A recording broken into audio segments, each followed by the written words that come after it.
સુરતમાં પ્રધાનમંત્રી આવાસ ભાડે આપવાનું કૌભાંડ ફ્લેટ ધારકો દ્વારા મકાન ભાડે પર ચડાવીને ભાડું વસૂલતા હોવાની ફરિયાદો થઈ. સુરત મહાનગરપાલિકાના સ્લમ ઇમ્પ્રુવમેન્ટ વિભાગ દ્વારા તપાસનો ધમધમાટ કરાયો. હમણાં સુધી વિવિધ ઝોનમાં 5000થી પણ વધુ ફ્લેટ્સની તપાસ કરાઈ. તપાસ દરમિયાન 275થી વધુ ભાડુઆતો મળી આવ્યા. મકાન માલિકો ₹6 થી 7 હજારના ભાડા પર ફ્લેટ ભાડે ચડાવીને ભાડું વસૂલતા હોવાનું બહાર આવ્યું.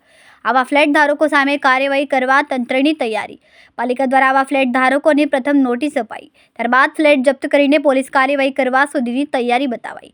સરકાર દ્વારા સ્લમ મુક્ત વિસ્તારના સંકલ્પ સાથે આવાસોનું નિર્માણ કરીને ગરીબ અને મધ્યમ વર્ગના લોકોને આવાસ ફાળવવામાં આવે છે, પરંતુ ગરીબ અને જરૂરિયાતમંદ લોકોને બદલે કેટલાક લોકો તેનો લાભ ઉઠાવીને આવાસ યોજનાનો ખોટી રીતે લાભ લઈ રહ્યા છે. Yogesh Patel, west zone Talwadi. હાલમાં અમે સુમન સંધ્યા અને સુમન વેવોમાં ભાડુની ચકાસણીની કામગીરી કરી રહ્યા છીએ. વડિયા વિસ્તારમાં અમે છીએ હાલમાં.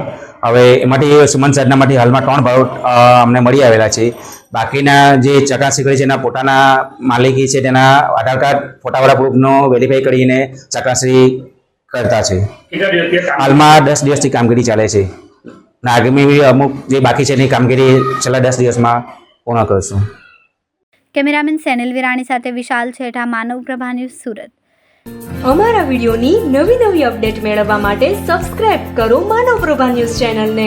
બેલ આઇકન ક્લિક કરો લેટેસ્ટ વિડીયો સૌથી પહેલા મેળવવા માટે.